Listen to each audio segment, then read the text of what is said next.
तो चलिए डे 14 आज हम स्टार्ट कर रहे हैं जेकेपी स्पेशल एमसीक्यू सीरीज वाला। इससे पहले 300 क्वेश्चन हम कवर कर चुके हैं, जिसकी वीडियोस अवेलेबल हैं प्लेलिस्ट में और पीडीएफ अवेलेबल है टेलीग्राम पे, वहां पे जाके डाउनलोड कर सकते हो। कमेंट सेक्शन में लिंक मिल जाएगा।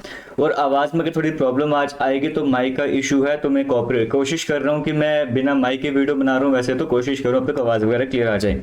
स्टार्ट करते 300 क्वेश्चन हम डिस्कस कर चुके थे। आज का पहला क्वेश्चन नंबर 301 है, जहाँ पे कहा जा रहा है The Indus valley civilization was discovered in. Indus valley civilization की डिस्कवरी कब करी गई थी, कौन से ईयर में करी गई थी? 4 ऑप्शन आपके सामने हैं।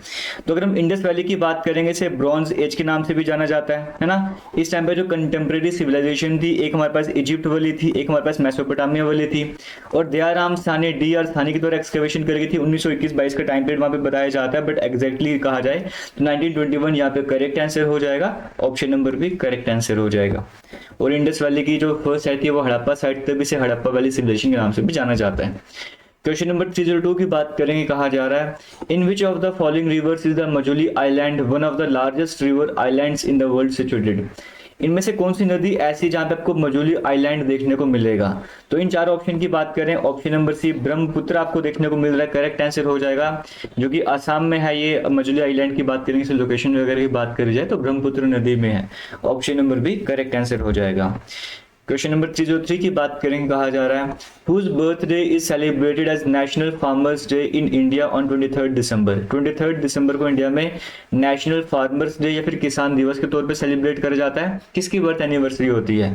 4 तरह के ऑप्शन दिए गए, जिनकी हम बात करेंगे वो इंडिया के 5th प्राइम मिनिस्टर थे। 5th प्राइम मिनिस्टर यानी कि चौधरी चरण सिंह की बात करेंगे। इनके जन्मदिन के अवसर पर जो है वो फार्मर्स डे सेलिब्रेट करा जाता है। क्वेश्चन नंबर 304 की बात करें। कहा जा रहा है विच स्टेट और UT is matched correctly with its official language. इनमें से कौन सी स्टेट या यूटी ऐसी है जिसका साथ में जो ऑफिशियल लैंग्वेज लिखी गई है वो उसी स्टेट या यूटी की है? ऑप्शन नंबर ए में कहा जा रहा है मेघालय का रिलेशनशिप इंग्लिश से दिया गया, तो मेघालय की जो ऑफिशियल लैंग्वेज है इंग्लिश भी है और कई सारी भी है, तो ये तो करेक्टली मैच है। पुडुचेरी का तमिल और हिंदी से बताया गया, जबकि हिंदी वहां पे है ही नहीं ऑफिशियल लैंग्वेज, तो ये गलत हो जाएगा। मिजोरम में भूटिया, ये भी गलत। त्रिपुरा में गारो, ये भी गलत हो जाएगा। जो सही करेक्शन था, जो सही पेयर था, वो ऑप्शन नंबर ए वाला ही था, वही हमको बताना था। क्वेश्चन नंबर 305 की बात करें। कहा जा रहा है विच of the following is not the part of parliament of India. इनमें से क्या है जो पार्लियामेंट का हिस्सा नहीं है? पार्लियामेंट में क्या आ जाता है? पार्लियामेंट में राज्यसभा, लोकसभा और प्रेसिडेंट आ जाएंगे। तो यहाँ पे विधानसभा तो है ही नहीं। विधानसभा स्टेट वगैरह में होते, जैसे हम असेंबली के तौर पे कहते थे। जम्मू कश्मीर में भी लेजिस्लेटिव असेंबली का इलेक्शन चल रहे हैं, मतलब विधानसभा का इलेक्शन चल रहे हैं ना। तो स्टेट वगैरह में या यूटी वगैरह में होता है, आपको विधानसभा देखने को मिलेगा। बट लोकसभा, राज्यसभा, प्रेसिडेंट मिलकर पार्लियामेंट बनाते हैं। तो कौन नहीं बनाता? विधानसभा नहीं बनाता। इसका मतलब option number A correct answer हो जाएगा। Renminbi is the official language of which of the following countries. Renminbi की बात करेंगे, कहाँ की ऑफिशियल, गलती कर दी मैं, लैंग्वेज कर दी तो करेंसी कर लेना, ठीक है। ये कहाँ की करेंसी है आपसे वो पूछा जा रहा है। रेनमिनबी की बात करेंगे तो ये चाइना की है। ऑप्शन नंबर बी यहाँ पे करेक्ट आंसर हो जाएगा। अगर यहाँ पे हम रशिया की बात करेंगे, रशिया की रूबल हो जाएगी, आपको पता होना चाहिए। रोमानिया की अगर मैं यहाँ पे बात करूँ, रोमानिया की रोमानिया ल्यू हो जाएगी। जर्मनी की बात करेंगे, जर्मनी की, देखो रोमानिया में रोमानिया ल्यू बन जाता है, रशिया में रशिया रूबल बन जाता है, तो चाइना की रेनमिनबी हो जाएगा। और जर्मनी से यूरोप की तरफ बात करें, यूरो चलती है, तो यहाँ पे आपसे रेनमिनबी के बारे में पूछा गया था, तो ऑप्शन नंबर बी चाइना यहाँ पे करेक्ट आंसर हो जाएगा। आगे चलेंगे, नेक्स्ट क्वेश्चन की बात करेंगे। क्वेश्चन नंबर 307 कहा गया which option is correctly matched. कौन सा ऑप्शन करेक्टली मैच्ड है? क्या बैटल ऑफ बक्सर 1769 में हुई है? आपसे ये पूछ रहा है। बैटल ऑफ बक्सर जो है 1764 में हुई है, इसका मतलब ये करेक्ट मैच नहीं था। पार्टीशन ऑफ बंगाल के 1905 में, बिल्कुल 1905 में हुआ बंगाल का पार्टीशन। क्या बैटल ऑफ प्लासी 1754 में हुई है? बिल्कुल भी नहीं, बैटल ऑफ प्लासी 1757 में हुई है। तो करेक्ट मैच कौन सा था? ऑप्शन नंबर बी वाला करेक्ट मैच था, वही हमको बताना था, तो option number B correct answer हो जाएगा। क्वेश्चन नंबर 308 में कहा जा रहा है KMPH की बात करेंगे, किसको मेजर करने के काम आता है? KMPH मतलब kilometre per hour. Kilometre per hour क्या करते हो? स्पीड ही तो मेजर करते हो। Option number A correct answer हो जाएगा। ये जितने भी क्वेश्चन आपके सामने आ रहे हैं किसी न किसी एग्जाम में आए हुए, तो ऐसे मत सोचिए कि कुछ भी क्वेश्चन उठा के मैं डालता जा रहा हूँ। ये कुछ क्वेश्चन ऐसे जो रिसेंटली किसी एग्जाम में पूछे गए, कुछ क्वेश्चन ऐसे जो 2-3 साल पहले किसी SSC के अच्छे खासे लेवल के एग्जाम में पूछे गए थे। Which of the following substance can exist as solid, liquid and gas? इनमें से कौन सा सब्सटेंस ऐसा है जो सॉलिड, लिक्विड और गैस तीनों के तौर पे एग्जिस्ट करता है? आपसे वो पूछा जा रहा है, तो आपको वो बताना है। 4 तरह के ऑप्शन आपको दिए गए, कैम्फर, वुड, वाटर, नाइट्रोजन, तो आप यहाँ पे बोलोगे वाटर। ऑप्शन नंबर सी में देखने को मिल रहा है, वो करेक्ट आंसर हो जाएगा। 1 सेकंड रुकेगा। तो चलिए हम यहाँ पे सीरीज स्टार्ट कर चुके थे, आगे कंटिन्यू करूंगा। क्वेश्चन नंबर हम यहाँ पर पहुंच चुके थे 308 तक। 309 भी हमने कवर कर लिया था। कौन सा सब्सटेंस ऐसे जो सॉलिड, लिक्विड और गैस के फॉर्म में एग्जिस्ट करता था, वो वाटर ही इन चारों ऑप्शन में से देखा जाए तो option number C correct answer हो जाएगा। क्वेश्चन नंबर 310 की बात करें, कहा जा रहा है When a fan is switched off, जब फैन को स्विच ऑफ करा जाएगा, it continues to rotate for some time, ये फिर भी कुछ टाइम तक रोटेट करता रहेगा रेस्ट में आने से पहले। तो ये किसकी वजह से होता है? हमने बचपन में लॉज ऑफ मोशन पढ़ते, वहाँ पे एक एग्जांपल पढ़ते थे, बस में खड़े हैं या वो ब्रेक लग जाएगी, आगे आएंगे, पीछे झटका लगेगा, ऐसे वैसे। वो हमने कौन सी एग्जांपल पढ़ी थी? Inertia of motion, inertia of rest. तो ये इनर्शिया ऑफ मोशन की वजह से मोशन मिले हो तो वो मूवमेंट करता जाएगा, तो ऑप्शन नंबर बी यहाँ पे करेक्ट आंसर हो जाएगा। क्वेश्चन नंबर 311 की बात करें, कहा जा रहा है Which of the following forms of energy drives a wind turbine, a device used to generate electricity? Electricity generate करने के लिए विंड टर्बाइंस को यूज किया जाता है। तो वहां पे कौन सी एनर्जी की फॉर्म लगती है? विंड्स को घुमाना है, टर्बाइंस के जो वो ब्लेड्स को घुमाना होता है, तो वहां पे मूविंग एयर की वो वेलोसिटी से वो टकराता है, मूविंग एयर अपनी वेलोसिटी से टकराता है तो वो ब्लेड्स घूमना स्टार्ट करते हैं। इसका मतलब मूविंग ऑब्जेक्ट है, इसका मतलब काइनेटिक एनर्जी है। तो kinetic energy option number C correct answer हो जाएगा। The chemical name of which of the following vitamin is ergocalciferol. देखो विटामिन डी का आपने नाम सुना होगा, कैल्सीफेरॉल होता है, तो विटामिन D2 को कहते हैं अर्गोकैल्सीफेरॉल, कैल्सीफेरॉल, तो option number C correct answer हो जाएगा। क्वेश्चन 313 की बात करेंगे, which of the following hydro electric project is not located on the Chenab. Chenab में इनमें से कौन सा नहीं है? सलाल भी चिनाब में है, दुलहस्ती भी चिनाब में, बगलिहार भी चिनाब में है। तो किशनगंगा झेलम नदी पे है, आपसे पूछा था चिनाब नदी पे कौन सा हाइड्रो इलेक्ट्रिक प्रोजेक्ट नहीं है, तो आप लोग किशनगंगा नहीं है, option number C correct answer हो जाएगा। रंजीत सागर डैम की बात करेंगे, कौन सी नदी पे बना हुआ है? तो रावी नदी पे बना है, option number B correct answer हो जाएगा। ये बड़े कॉमन से क्वेश्चन, इन सभी का आंसर आपको पता होना चाहिए।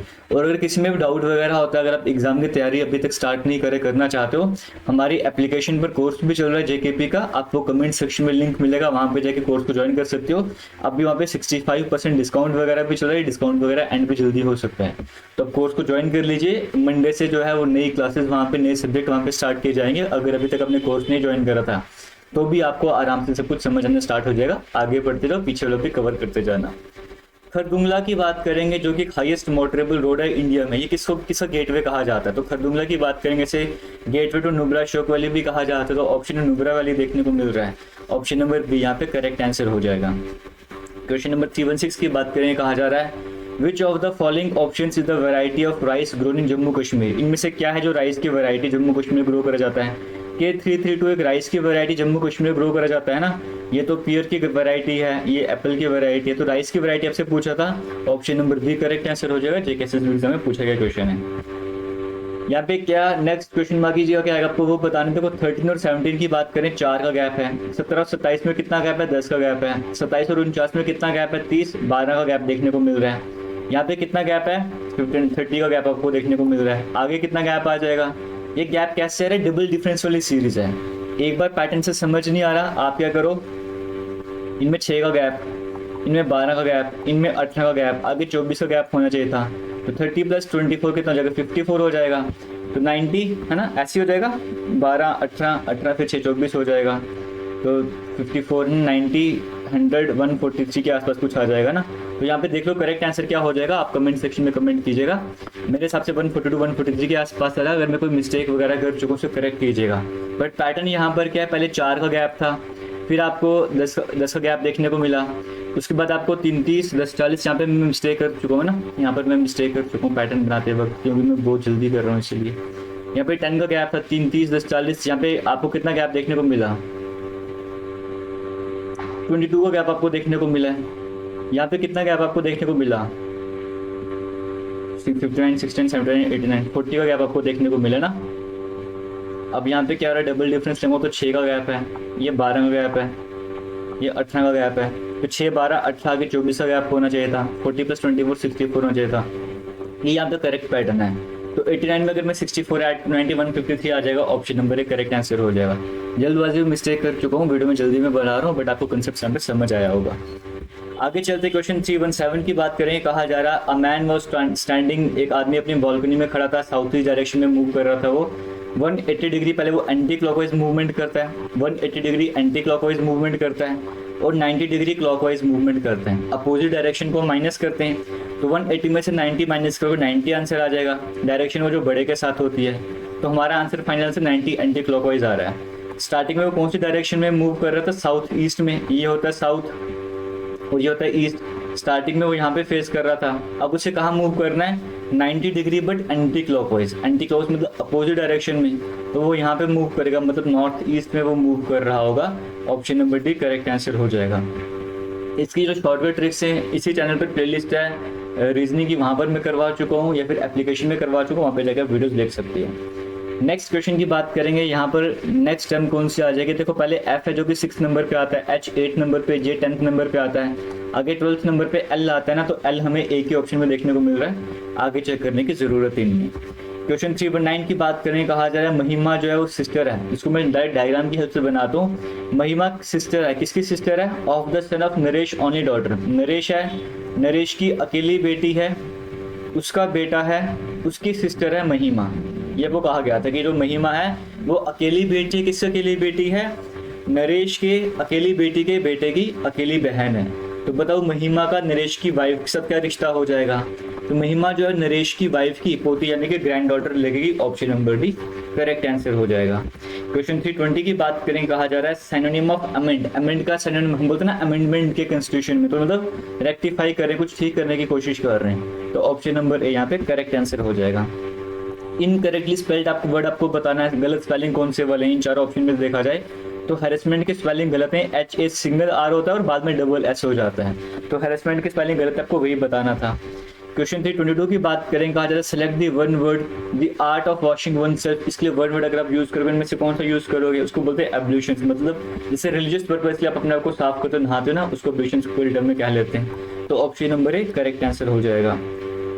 Arjun and his wife were dash a baby boy after 18 years of their marriage. Arjun और उसकी वाइफ को बच्चा होता है 18 साल के बाद शादी के, तो उसको हम क्या बोलेंगे, इसमें बेटर वर्ड क्या रहेगा, ब्लेस्ड विद, है ना, हम ब्लेस्ड वर्ड विधि लगाएंगे सबसे बेटर रहने वाला है। अगर एक एंगल, ये एंगल है, अगर एक angle right angle triangle 35 degree है तो बाकी एंगल क्या हो जाएंगे, आपको तो राइट एंगल ट्रायंगल में एक एंगल 90 डिग्री का बनेगा ही बनेगा, एक 90 डिग्री का बनेगा ही बनेगा, दूसरा 35 डिग्री हो गया, तो sum of right angle triangle is 180 degree, तो दो आपको पता है 90 और 35 डिग्री, इन दोनों को मिला दो कितना बन जाएगा, 125 डिग्री बन जाएगा। तो 180 डिग्री बनाने के लिए कितना ऐड करना पड़ेगा, 45 और ऐड करना पड़ेगा, 55 ऐड करना पड़ेगा, तो 55 कहाँ पे देखने को मिल रहा है, यहाँ पे देखने को मिल रहा है, option number C correct answer हो जाएगा। क्वेश्चन 325 की बात करेंगे, the length of side of a cube है, उसकी साइड की लेंथ 4.2 सेंटीमीटर दी हुई है। What is the volume of largest sphere. अगर आप इस क्यूब से कोई सबसे बड़ा स्फीयर निकालना है, उसकी वॉल्यूम कितनी हो सकती है, तो आपको पता है अगर हम सबसे बड़ा स्फीयर निकालें तो सबसे बड़ी साइड हम लेंगे, यानी कि 4.2 सेंटीमीटर डायमीटर रहा होगा, इसका रेडियस कितना हो जाएगा 2.1 सेंटीमीटर का। और वॉल्यूम ऑफ स्फीयर कैसे निकालते हैं, 4/3 पाई आर क्यूब, है ना, तो आप इसको कैसे सॉल्व कर सकते हो, आप ऐसे कर लो 4/3 इंटू पाई को 22 बाय अगर आप 7 लोगे, आर का क्यूब मतलब 2.1 का क्यूब इंटू या फिर 2.1 को 3 बार मल्टीप्लाई करो, जैसे मर्जी आपको ठीक होता है उस तरह से आप इसको सॉल्व कर लो और सॉल्व करके मुझे कमेंट सेक्शन में कमेंट करके बताओ इसका जो करेक्ट आंसर इन चारों में से कौन सा हो जाएगा। ये होम टास्क में आपके लिए रख रहा हूँ। बाकी फिर से बोलूँगा, वीडियो सही लिखते हैं, वीडियोस को शेयर करते रहो। अब जितना आप रिस्पॉन्ड करोगे उतना ही बेटर मेरी तरफ से भी रिस्पॉन्स वगैरह मिलेगा। बाकी जेके लेटेस्ट इन्फो वाले यूट्यूब चैनल पर जो जम्मू कश्मीर की प्लेलिस्ट हमने स्टार्ट करी थी, नो जम्मू कश्मीर के नाम से, उसमें 4-5 वीडियोज ही ऐड करी गई थी, वो सीरीज दोबारा से कंटिन्यू होने जा रही है। तो इस प्लेलिस्ट के साथ साथ वो वाली प्लेलिस्ट भी जरूर देखिएगा, वो भी आपको काम आने वाली है। तो फिलहाल वीडियो को एंड करेंगे। थैंक यू, जय हिंद।